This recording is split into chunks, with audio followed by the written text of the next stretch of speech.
प्रकृति के साथ जब भी छेड़छाड़ होती है, प्रकृति को नुकसान पहुंचाया जाता है, तब यही प्रकृति पृथ्वी को विनाश की तरफ ले जाती है। लेकिन शायद अब कोरोना महामारी ने आज लोगों को प्रकृति की कद्र करना सिखा दिया है। देखिए झांसी से मेगा झा की ये रिपोर्ट। कोरोना की दूसरी लहर में हर तरफ हाहाकार मच गया। रेल के पहिए थम गए, बाजार बंद है, लोग अपने जरूरी कामकाज छोड़कर घरों में दुबक गए और जो कोरोना की चपेट में आया उनमें से कई लोग संक्रमित होकर मौत की नींद तक सो गए। इस दौरान हजारों मरीज प्रतिदिन सामने आ रहे हैं। अस्पतालों में ऑक्सीजन की कमी से हजारों जानें चली गई। मुफ्त में प्रकृति से मिलने वाली ऑक्सीजन की कभी हमने कद्र नहीं की, लेकिन इस महामारी में ऑक्सीजन की भारी कीमत हमें चुकानी पड़ी। कहते हैं कि प्रकृति को जब भी हम नुकसान पहुंचाते हैं तब हमें इसकी सजा मिलती है।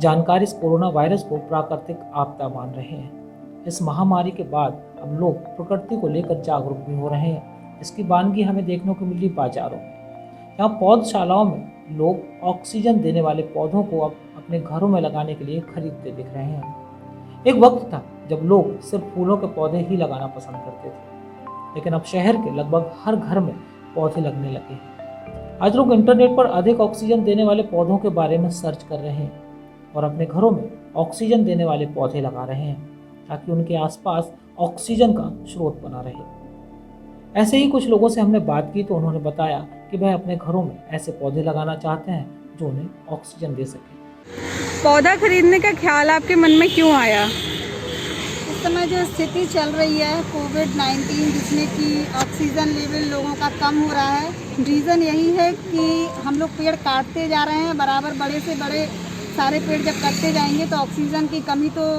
दुनिया में होगी ही होगी, और इसलिए हम सबको वातावरण को शुद्ध करने के लिए, ऑक्सीजन का लेवल बढ़ाने के लिए पेड़ों को लगाना चाहिए। इसलिए हम लोग पेड़ लेने किया। आप कौन से पौधे लेना पसंद कर रही हैं इस इसमें वक्त? ऑक्सीजन ज़्यादा दोनों टाइम रिलीज़ हो, डे में भी और नाइट में भी, वो वाले पौधे लेने की कोशिश करते हैं। पौधे के लिए आपका रुझान पहले से था या अभी लॉकडाउन में ये मन में आया है आपके कि इन पौधे खरीदना? पहले से, लेकिन एक्चुअली क्या है कि अभी कुछ ज़्यादा ही और ज़्यादा सोचने लगे हैं कि पौधे घर में नीचे भी होने चाहिए। आप अपने इंडोर प्लांट्स भी लगा सकते हो। आर्टिफिशियल चीज़ों से घर सजाने से बेटर है कि आप ग्रीनरी कुछ अपने घर में ऐड करें ताकि वो आपके वातावरण को शुद्ध करे और आपको घर को जो है सजावट के तौर पर रखें। आप कौन कौन से पौधे खरीदने आए हैं? एक स्नेक है जो कि ऑक्सीजन के काम आता है। अच्छा। इसके अंदर लगाया जाता है, ऑक्सीजन के लिए काम फायदेमंद होता है जी। और एक समी है, आज सोमवार का दिन है तो समी शुभ होता है तो वो ले रहे हैं। अच्छा, आपके मन में ये पौधा खरीदने का ख्याल कैसे आया? मतलब आप पहले से शौकीन थे या फिर? नहीं, मुझे अभी जानकारी मिली है जी कि मेरे बड़े भाई अभी कोविड से लौटे हैं, उनको प्लाज्मा भी लगाया, ऑक्सीजन की प्रॉब्लम थी तो उसके लिए ऑक्सीजन का प्लांट लेने आया था। तो इस टाइम सबसे ज़्यादा बिक्री जो है वो किन पौधों की हो रही है? इस टाइम अभी ऑक्सीजन प्लांट की बिक्री हो रही है। जैसे अपना हैरी का पाम हुआ, ये इंडोर है, रूम में रख सकते हैं, ऑक्सीजन ज़्यादा देता है। स्नेक प्लांट हुआ है और ये सिंगोनियम हुआ है, एलोवेरा हुआ है, रबर प्लांट हुआ है। इस तरह के पौधे अभी ज़्यादा बिक रहे हैं। अच्छा, पहले लॉकडाउन से पहले भी पौधे इसी संख्या में बिकते थे या अभी लॉकडाउन के बाद ये ज़्यादा हुए हैं? ये था कि मार्केट में डिमांड तो थी, लेकिन लॉकडाउन की वजह से और अभी ऑक्सीजन जब कम हुआ, ज़्यादातर ऑक्सीजन वाले प्लांट बिकने लगे। लॉकडाउन के बाद काफ़ी ज़्यादा बिक्री होने लगी है इन ज़्यादा प्लांट की। लॉकडाउन से पहले किस तरह के पौधे लोग लेना पसंद किया करते थे? फ्लावर फ्रूट्स हुआ और ये शो प्लांट हुए, लेकिन ये ऑक्सीजन प्लांट तो कुछ ज़्यादा डिमांड नहीं थी। इस टाइम कुछ ज़्यादा ही बढ़ गया है। किस तरह के पौधे लोग इस टाइम में लेना पसंद कर रहे हैं? ऑक्सीजन वाला पसंद कर रहे हैं कस्टमर अभी इस टाइम पे। लोग उससे पहले लोग कैसे पौधे लेना पसंद करते थे? उसके पहले तो कोई भी पौधा लगाते थे, लेकिन इस बीमारी के चक्कर में ऑक्सीजन वाले पौधे लगाना शुरू कर दिए हैं कस्टमर ने। अच्छा, हाँ। इंडोर वाले पौधे कौन से हैं जो घर के अंदर आप लगा सकते जैसे हैं? हैरी का पाम है जी, इग्नेक्स प्लांट है, स्पाइडर प्लांट है, सिंगोनियम है, गबन बेसिया है। ऐसे ये सारे प्लांट जो ऑक्सीजन वाले हैं वो कस्टमर ले जा रहे हैं अभी। किसी ने बहुत खूब कहा है कि प्रकृति ने हमारी ज़रूरत के हिसाब से पर्याप्त चीज़ें हमें प्रदान की हैं, लेकिन मानव इतना महत्वाकांक्षी और लालची हो गया है कि वह अपने फायदे के लिए प्रकृति को लगातार नुकसान पहुंचा रहा है। इमारतें बनाने के लिए हमने पहाड़ काट दिए, पेड़ काटे, जंगल उजाड़ दिए और कहीं ना कहीं इसका खामियाजा हमें प्रकृति ने देना शुरू कर दिया है। आज कोरोना महामारी के दौर में हमें ऑक्सीजन की जरूरत पड़ी तो हम फिर से थोड़ा सा जागरूक हुए और ऑक्सीजन देने वाले पेड़ पौधों की कद्र करना सीख लिया। ऊंची ऊंची इमारतें और कितने भी बड़े महल में रह लीजिए, हवा पानी की आवश्यकता तो आपको हर हाल में पड़ेगी ही। महामारी ने हमें निरंतर नजरअंदाज की जा रही प्राकृतिक चीजों की कद्र करना सिखाया है। हमने प्रकृति को बहुत नुकसान पहुंचाया, अब वही प्रकृति हमसे हिसाब मांगने लगी है। सिर्फ भारत ही नहीं, पूरे विश्व के लोग अब भारतीय संस्कृति की तरफ रुख कर रहे हैं। हमने हमेशा ही पश्चिमी संस्कृति और सभ्यता को अपनाया था, लेकिन अब पश्चिमी सभ्यता के लोग भी हमारी संस्कृति की तरफ आ रहे हैं। अपने भौगोलिक सुख के लिए हमने प्रकृति को बहुत बड़ी क्षति पहुंचाई है। हमारी संस्कृति ने हमेशा ही हमें बताया है कि प्रकृति संसाधन पूजनीय है। आज यही बात सिद्ध भी हो रही है। संस्कृति प्रकृति को ही सब कुछ मानती है। हमारे यहाँ वट वृक्ष की पूजा होती है। हमारे यहाँ गीता में श्री कृष्ण ने कहा कि वृक्षों में मैं पीपल हूँ। अभी मैं आपको बता रहा था, फिर लिखा दूँ मैं, हमारे यहाँ नवग्रह हैं, उनमें हर एक ग्रह का, सूर्य की लकड़ी आँख है, चंद्रमा की लकड़ी ढाक है जिसे पलाश कहते हैं, मंगल की लकड़ी खैर है, बुध की लकड़ी अपामार्ग जिसे चित्रा कहते हैं, अज्जाजारो, बृहस्पति की लकड़ी पीपल है, शुक्र की लकड़ी गूलर है, शनि की लकड़ी समी है, राहु की दूर्वा है और केतु का कुसा है। तो आप ये कल्पना करिए कि हमारे यहाँ तो वैसी प्रकृति की पूजा की गई है। 1100 बच्चों पे एक वृक्ष को बराबरी दी गई है। एक व्यक्ति 100 पुत्र पैदा करे, 100 पुत्र एक गाँव को बसा सकते हैं, उसके बराबर एक वृक्ष। आपको पता है एक वृक्ष से कितने लोग पलते हैं? 8 लाख मौतें हो चुकी हैं अमेरिका में। वो संस्कृति में बहुत विकसित हैं, अपने आप को दुनिया के अलंबरदार समझते हैं। न्यूयॉर्क संसार का सबसे डेवलप्ड कंट्री सिटी है, जहाँ विश्व बैंक भी है, जहाँ IMF भी है, जहाँ सेनाध्यक्ष भी है, वहीं तो उनकी सीनेट है। आपको मालूम है 1,53,000 आदमी मरा हुआ। क्यों? वो इन्हीं बातों में है। अरे जड़ी बूटियों में क्या है, पेड़ पौधों में क्या है, वनस्पति में क्या है, गाय की पूजा में क्या है, रामायण वेद महाभारत में क्या है, चलते रहो। अभी तो एक झलक आई है थोड़ी सी। नेचर ने एक टेस्ट किया, भारत जैसे देश में 1,35 करोड़ की आबादी में 3 लाख लोग मरे तो कितने परसेंटेज आया? 0.00001। और अमेरिका की आबादी 33 करोड़, वहाँ 10 लाख लोग मर गए, कितना परसेंटेज आया? 3%। ब्राज़ील जैसा छोटा देश जहाँ 12 करोड़ आबादी, वहाँ 5 लाख की कैजुअलिटी हो गई। पूरे देश की जो कैजुअलिटी हुई है 36 लाख की, उसमें आधी से ज़्यादा 2/3 यूरोप की और अमेरिका की है। इंडिया इतना बड़ा देश क्यों बचा रहा? क्योंकि ये संस्कृति समृद्ध देश है, ये प्रकृति समृद्ध देश है। यहाँ नदियों की पूजा, यहाँ गायों की पूजा, यहाँ पेड़ों की पूजा, वनस्पति की पूजा। तो अगर लोग पेड़ पौधे लगाने के लिए लौटने लगे हैं तो उनका साधुवाद करना चाहिए, अभिनंदन करना चाहिए उनको कि वे कम से कम गलती सुधारने में लग गए। और अगर वे ऐसा करेंगे तो है हमें विश्वास पूरा, हम सफल हो जाएंगे और जुल्म के जाले में राधे सब विफल हो जाएंगे। और रात काली बालवा का क्या करेगी दीप का, घोर होने दो, अंधेरे बेदखल हो जाएंगे। भारतीय संस्कृति पर लौटना पड़ेगा लोगों को। ऐसा नहीं कि कोई एक व्यक्ति प्रकृति को नुकसान पहुंचाने के लिए जिम्मेदार हो। हर कोई जानकर या अनजाने में गलतियां करता रहा। कभी हमें घर बनवाना था, तब हमने आंगन में लगा हुआ बरगद या नीम का पेड़ कटवा दिया।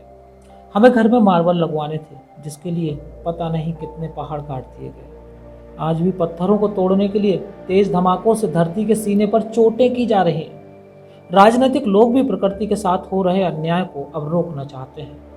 पूर्व गरौठा विधायक दीप नारायण सिंह यादव मानते हैं कि प्रकृति के साथ हर किसी को जीना सीखना चाहिए और पेड़ पौधे लगाना हर व्यक्ति की जिम्मेदारी है, जिसे सभी को मिलकर निभाना होगा।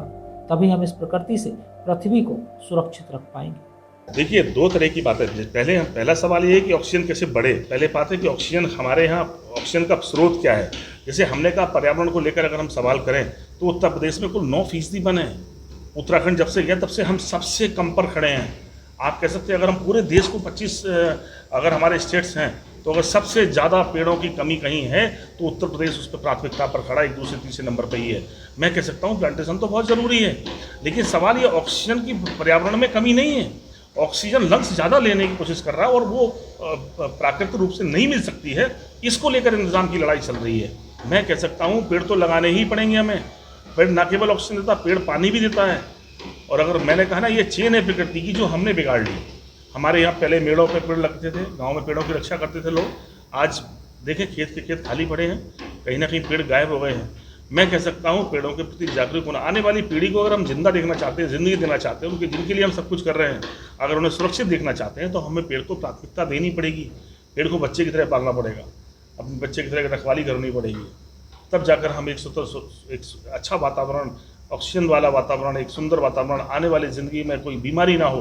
क्योंकि अभी जो बीमारियां हैं उसकी वजह दूसरी हैं, लेकिन अगर ऑक्सीजन का परसेंटेज वातावरण बदल गया, अगर वो परिवर्तित हो जाए, थोड़ा सा परसेंटेज भी चेंजेस हो जाए, तो मैं कह सकता हूँ बहुत बड़ी विकराल परिस्थितियाँ खड़ी हो सकती हैं। इसकी चिंता तो हमारे दिमाग में होनी चाहिए। वहीं जब बात जिम्मेदारी की, हमारे देश के भ्रष्ट प्रशासन ने सबसे ज़्यादा लूट मचाई है। इस बात को लोकतंत्र का चौथा स्तंभ खुलकर कह रहा है।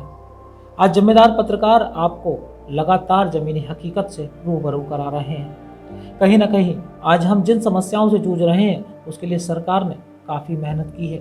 सरकार की तरफ से वृक्षारोपण के लिए हर साल करोड़ों रुपए दिए जाते हैं, जो कि प्रशासन द्वारा किए गए भ्रष्टाचार की भेंट चढ़ जाता है। कागजों पर लगातार पौधे लगाए जाते हैं, लेकिन जमीन पर नहीं। कागजों पर लगाए पौधे ना तो हमें ऑक्सीजन दे सकते हैं, ना ही कुछ और। देखिए, भारत जो है वो औषधियों का देश है। हमारे यहाँ आयुर्वेद सबसे पुरानी परंपरा रही है, लेकिन वर्तमान में हम लोग एलोपैथी की ओर ज़्यादा चले गए थे। कोरोना काल आने से पहले जो स्थितियाँ थी, हमने करोड़ों पेड़ विकास के नाम पर काट दिए, जिसके चलते हमें ऑक्सीजन की इतनी कमी हो गई कि जो देखने को मिला कि कोरोना में हम लोग एक हॉस्पिटल से दूसरे हॉस्पिटल दौड़ते फिरे। अब जब स्थितियाँ ये देख ली गई हैं कि हालात बहुत ख़राब होने वाले हैं, प्रकृति से छेड़छाड़ का नतीजा ठीक नहीं होने वाला, तो लोगों का रुझान अब औषधीय पौधे घर पर लगाने का हो गया है। और इस प्रकार वो घर पे गिलोय जैसे पौधों को स्थान देना शुरू कर गए। यही नहीं, एक और संदेश हम देना चाहते हैं कि प्रतिवर्ष करोड़ों रुपए खर्च करके लाखों पौधे प्रत्येक जनपद में लगाए जाते हैं, लेकिन वो केवल कागज़ों पर ही सिमट जाते हैं। अगर वो लाखों पौधे प्रतिवर्ष लगाए होते तो आज करोड़ों पौधे देखने को मिल गए होते, लेकिन ऐसा दिखाई नहीं देता। इसलिए वन विभाग को चाहिए कि इस पर खास तौर पर ध्यान दें और उन पौधों को वास्तविक कागज़ों से निकालकर ज़मीनी स्थिति पर ले आए और उन्हें लगाने का प्रयास करें, और हम सब भी एक एक पौधा कम से कम लगाने का प्रयास करें। आज जब प्रकृति का तमाचा हमारे मुंह पर पड़ा है, तब हमें समझ आया है, और इस तमाचे की गूंज जीवन भर रहनी चाहिए। आने वाली पीढ़ियों को भी हमें यही संदेश देकर जाना है कि प्रकृति की देखभाल करें, ना कि उसके साथ खिलवाड़। ज़्यादा से ज़्यादा पौधे लगाएं जो कि हवा को शुद्ध करते हैं और जीवन देने वाली ऑक्सीजन भी देते हैं, मानसून बनाते हैं। आज लोगों के मन में जो ये बदलाव आया है, यह हमेशा जिंदा रहना चाहिए। आइए संकल्प लें कि प्रकृति के साथ हो रहे खिलवाड़ को हम नज़रअंदाज नहीं करेंगे। अगर आप हमारी बातों से सहमत हैं तो इस खबर को अपने प्रियजनों तक जरूर पहुंचाएं। अगर हमने कुछ लोगों को भी पेड़ पौधे लगाने और उनकी सुरक्षा करने के लिए जागरूक कर दिया तो यह हमारा प्रयास सफल होगा। झांसी से मेघा झा की report.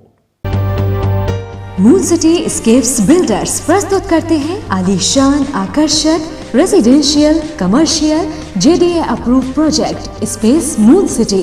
Gated complex, hi-tech security और 100% पावर बैकअप के साथ प्रीमियम अपार्टमेंट और इंडिपेंडेंट विलास, साथ ही rich landscaping. Space Moon City लाए हैं आकर्षक और आरामदायक lifestyle, swimming pool, indoor game सहित आधुनिक क्लब हाउस आपके आधुनिक लाइफस्टाइल के लिए।